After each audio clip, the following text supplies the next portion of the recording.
Prometheus is a massive ocean liner that set off on a 7-day-long voyage 4 months ago. The entire ship and its 2,000 passengers have been missing since then. This has become a massive scandal in Europe because the first-class passengers of the ship were some well-known important people. Rumors about what happened to the ship fly around the entire continent, but every attempt to find the ocean liner has failed. The opening scene shows us a woman named Maura running down the hallways of a mental asylum. She is running from her father, cursing him for doing something to her brother.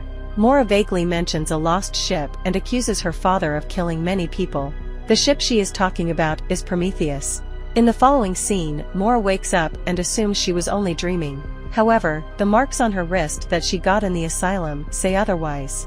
Maura vaguely remembers what happened to her, but most of it is just a blur.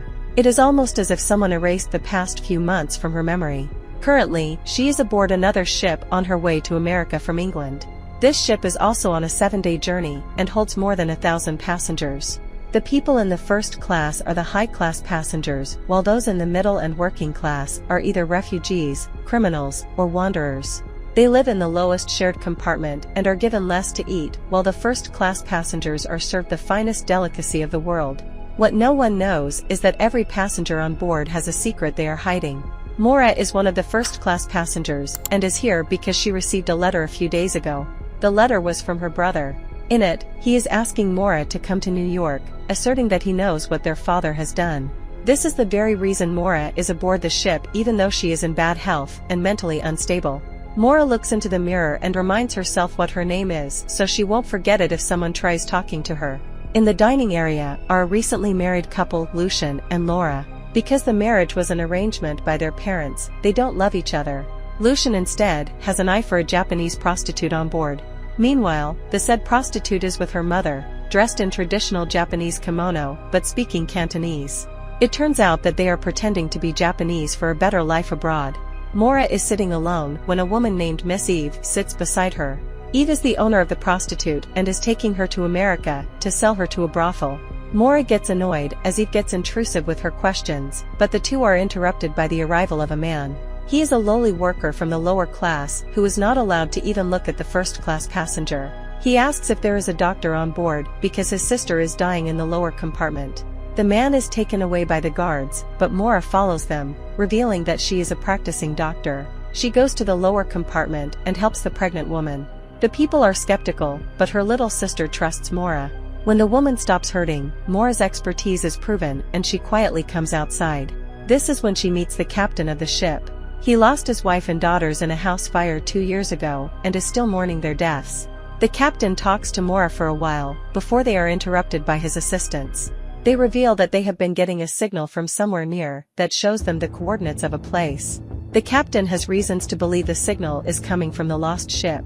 To investigate, he disregards the passengers and turns the ship around. Maura goes to talk to the captain and inquires if he thinks anyone on the lost ship might be alive since they were gone for 4 months.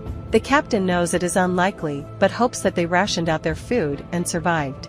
After Maura leaves, the captain brings out an envelope, similar to the one she received from her brother. This one is from someone named Isle. A while later, the captain addresses the situation with the first-class passengers and tells them he is turning the ship to get to the coordinates. Most of them are not happy about the decision, but the captain remains adamant. A few hours later, they finally reach the coordinates and confirm that it is indeed the lost ship. The captain orders his assistants to lower a lifeboat and chooses a group to accompany him to the lost ship. The group consists of 2 lower-class men, Oleg and Jerome, Maura, and a few more people to keep watch. When they finally reach the lost ship and climb up, they are shocked to see no one. Not even a dead body is lying anywhere and the entire ship seems to be abandoned. The captain is especially confused about how they received the signal because the device used to do so is destroyed. Suddenly, Maura notices a beetle moving on the floor and follows it. The insect leads her to a room near a locked cupboard. Maura carefully opens it and is shocked when a little boy comes outside. He doesn't speak or show any emotions, but is holding a strange pyramid. Questions about his survival linger around the group before they bring him to their boat. Maura agrees to keep him safe in her room and take care of him since she is a doctor. That night, a man who seems to have swam over from the lost ship secretly boards the Carreros. The following morning, every compass on the ship stops working. People question if they will suffer the same fate as the passenger of the lost ship, and even the captain doesn't know what to do next. Meanwhile, Mora is busy taking care of the kid. She returns to her room with food for him and finds a stranger standing outside her door. The man quickly shifts to another door and explains that he heard whimpers from her room and wanted to check up on her. He also introduces himself as Daniel, her neighbor. Mora asks the man if they have met before because she seems familiar, but he dismisses the conversation and walks into his room. After that, Mora asks the kid what he was doing on the ship. However, the boy remains silent and hands her the pyramid he was found with. It seems like he is trying to communicate something with her, but she can hardly interpret it. Meanwhile, the captain assumes that everything with the lost ship has to do with the ship company. Before the voyage, he received a letter from the company that had only 2 words, "Sink ship." He thinks that the company wants them to sink the recently found ship to hide their misdeeds. His staff thinks that he is thinking too much. The captain is asked to make up his mind about what he wants to do now. The passengers, and even his own crew, are beginning to question his authority because the ship hasn't moved. In such conditions, his mental health deteriorates, and he starts hearing the sound of his daughter singing. Following the sound, he reaches the room where his wife and daughters died. It is revealed that the house fire that killed them was not an accident, but was set by his own wife to kill her daughters and herself. The captain tries talking to his family, but his wife ignores him and takes the kids away, leaving only his eldest daughter behind. The girl tells her father to come back and lights on fire. This brings the captain back to reality. However, when he opens his eyes, he finds himself inside a compartment under his bed. He is shocked, because he knows every corner of the ship, but was unaware of the compartment right under his bed. At that moment, the captain decides that he is taking the lost ship to the shore, no matter what.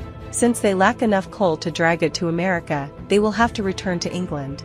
Somewhere else, Mora finds a tattoo on the boy's neck that is similar to the mark on the envelope she received. She reveals to the kid that her brother has been missing for the past 4 months, and she had no clue where he was before she received that letter. The mark is very important to her, and she wants the kid to explain what it means. The boy listens to everything and starts crying, but still doesn't say a word. When Mora leaves, her neighbor Daniel comes outside her door again. This time, he lets out a beetle from his palm, similar to the one that was found on the lost ship. It turns away from the door and walks down the hallway. A little girl from the lower class passenger finds it and bumps into Daniel. He apologizes to her, and the scene cuts abruptly.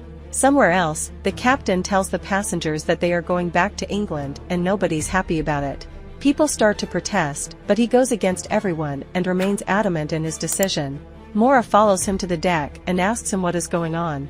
The captain tells her about the sink ship message sent by the ship's company. He also assumes that he and Mora were sent on this ship for a reason, having known about the letter she received that was similar to his. Later, the dead body of the little girl is found and a male doctor is called to find out the cause of her death. He carelessly declares that she died of natural causes, because she was sick. Mora questions his credibility, but the man shows her no respect. Suddenly, the captain is called outside to see the fog they are surrounded by. Till now, they were using the sun to figure out the direction they were going. However, with the fog covering them, the direction is difficult to navigate. The captain returns to his room with Mora and shows her a piece of ribbon that belonged to his daughter. He also discloses that he found the ribbon on the lost ship. He believes that his family was on that ship even though they have been dead for a long time. Mora and he decide to go back to the lost ship once again to check the captain's logs and find out more about what happened there. They go to lower the lifeboat but are stopped by the head of security on the way. He is very unhappy with the captain's decision to return to England and thinks his obsession with the lost ship will harm them all. Still, the captain ignores his words and continues lowering the boat. After they leave, the head of security and the captain's second-in-command decides to rile people against him. The head of security goes to the lower-class people and tells them about the little girl's death. He pins them against the captain and tells them to protest. Since the lower-class people do not have enough money to get a ship ticket for a second time, they don't want to return to England. A while later, they find 3 more dead people on the ship who seem to have died as the little girl did. This fills them with rage and people get ready to fight for their rights. Somewhere else, the captain and Mora reach the lost ship and go through a room. They find that every official paper has been burnt in the fireplace, but the captain manages to get a single unburnt piece of paper. It has the list of passengers aboard the ship. They also come across a strange electric board attached to the wall. The captain reveals that it is a new addition to the ship that happened last year and is used to measure the steam pressure. It suddenly hits him that the instrument is basically useless, which means it must be there for something else. He is scared for his passenger's life, because their ship also has the same instrument. This further proves his theory that the ship company has to do something with the lost ships and dead people. Then, we see the Japanese prostitute looking over the sea. The married man Lucian approaches her and tries to start a conversation, but the prostitute walks away to avoid him. The interaction doesn't go unnoticed by her owner Eve. She comes to Lucian with a proposal and agrees to let him spend the night with the prostitute for a lot of money. Later, Eve checks the prostitute to ensure she is clean and finds out that she is actually a virgin. A flashback shows us that her mother used to work in a brothel. One day, the best prostitute got an opportunity to work abroad and get a better life. The women were jealous, so they killed the said girl and took her place on the ship. The virgin prostitute knows that what they did was wrong and she accepts her fate by agreeing to sleep with Lucian. The night comes and Lucian lies to his wife about wanting to sleep in another room. We see him avoiding taking his medicine. Because of this, he gets seizure right before the prostitute takes off her clothes. We find out that Lucian is actually impotent and cannot function without his medicines. Upon returning back to their ship, the captain looks at the paper he found.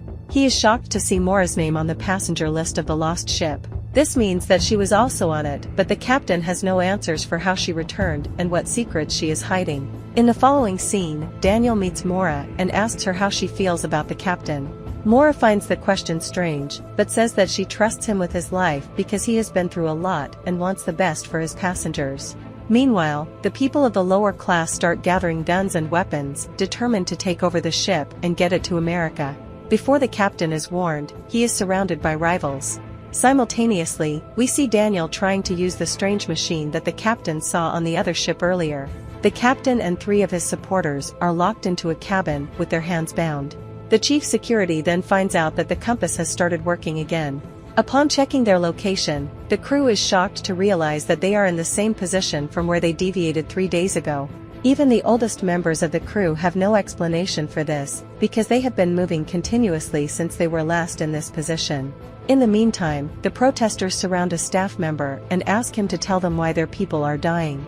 In fear, the man revises everything that has happened on the ship since they received the signal from the ghost ship. When the group finds out this happened after the kid was rescued, they blame the deaths on him, assuming that he brought a disease. The protesters roar in anger and set off to look for the kid and kill him. First, they go into Mora's room, but find it empty. After looking around and confirming the kid is not there, they lock Mora and walk away to check the other rooms. As Mora grows worried for the boy, she hears a noise from under her bed. She moves it to take a look and finds a hidden compartment, similar to the one under the captain's bed. The boy comes out of the compartment and Mora breathes a sigh of relief. One after another, the protesters lock the high-class passengers into their rooms. Mora tries picking her lock as the kid watches her struggle. Then, he brings out a beetle and the insect magically unlocks the door from outside. Mora is stunned, but she doesn't have enough time to dwell on the matter. They run to the lifeboat and reunite with the captain and his supporters. It turns out that he escaped the room they were locked in by crawling into a vent. Currently, the group is planning to run away in the lifeboat. Mora tries joining them, but the captain is skeptical after having seen her name on the passenger list of the ghost ship. Before the group can lower the lifeboat, the protesters arrive and take the little boy away to be killed. It starts raining heavily as they get ready to sacrifice the kid. However, he doesn't seem scared, almost as if he has accepted his fate. Seconds before they slice his throat, the captain and his supporters come to his aid. A fight ensues between the two parties and many people are injured. Mora does her best to get to the kid, but a woman throws him off the ship before she can. A while later, the captain's group takes care of their injuries in the lobby. Mora is still shocked and horrified because she had grown a connection with the little boy during the time they spent together. Having had enough, the captain calls Mora out for playing dumb and shows her the names on the lost ship's passengers list.